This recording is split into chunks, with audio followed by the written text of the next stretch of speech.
Cinquième jour du mois consacré au précieux sang de Jésus. Le sang précieux de Jésus-Christ purifie l'âme souillée par le péché. Quelles sont hideuses et repoussantes ces taches que nos fautes produisent en notre âme.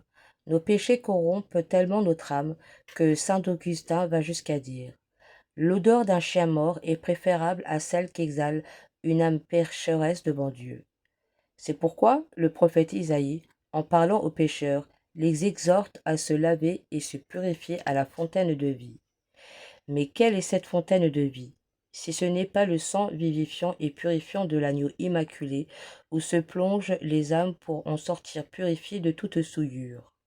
Le sang du Rédempteur est comparé à une source qui n'est ni fermée ni cachée, mais ouverte et visible à tous. C'est ainsi que le prophète Zacharie voit cette fontaine en esprit, fournir en abondance les eaux qui doivent purifier les âmes. Ces eaux sont déversées ensuite avec profusion dans toutes les parties de la maison du véritable Jacob, qui est l'Église. Sa principale destination est d'enlever en nos âmes les souillures du péché. Faut-il qu'il s'en trouve encore qui veuillent rester dans leur impureté et qui refusent d'approcher de cette source bienfaisante du salut? Considérez l'injure que fait le pécheur au sang très précieux de Jésus-Christ, lorsqu'il aime mieux vivre dans toute la laideur du péché que de se purifier à cette fontaine de vie. Réveillez-vous, c'est pour vous que cette fontaine est ouverte. Venez, lavez-vous et purifiez-vous. Ce n'est pas une fontaine. Le sang de Jésus-Christ est un vaste fleuve, et mieux encore, une mer profonde, sans bornes et sans rivage, qui annonce et couvre toute la terre, car la miséricorde divine qui distribue ce sang précieux n'a pas de limite. Le Seigneur nous a envoyé 2 fois le déluge.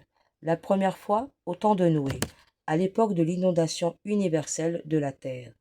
La seconde fois à l'époque de la plénitude de la grâce.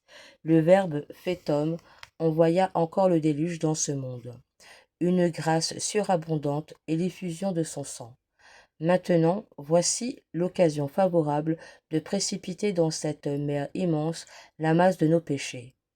Vous ne pouvez douter de la volonté du Seigneur de les effacer au plus vite, puisqu'il nous a fait entendre par son prophète Michée qu'il jettera toutes nos fautes dans la mer profonde de la miséricorde.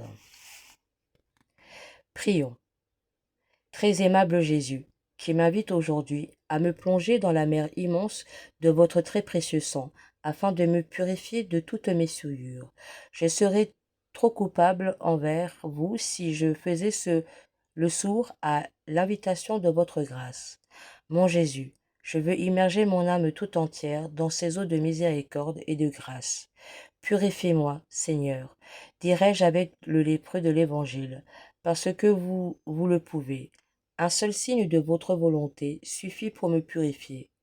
Faites donc que j'entende de vos lèvres ces douces et consolantes paroles. Je le veux, sois purifié. Et ainsi purifié par votre sang, conservez-moi cette pureté jusqu'à la mort. Amen.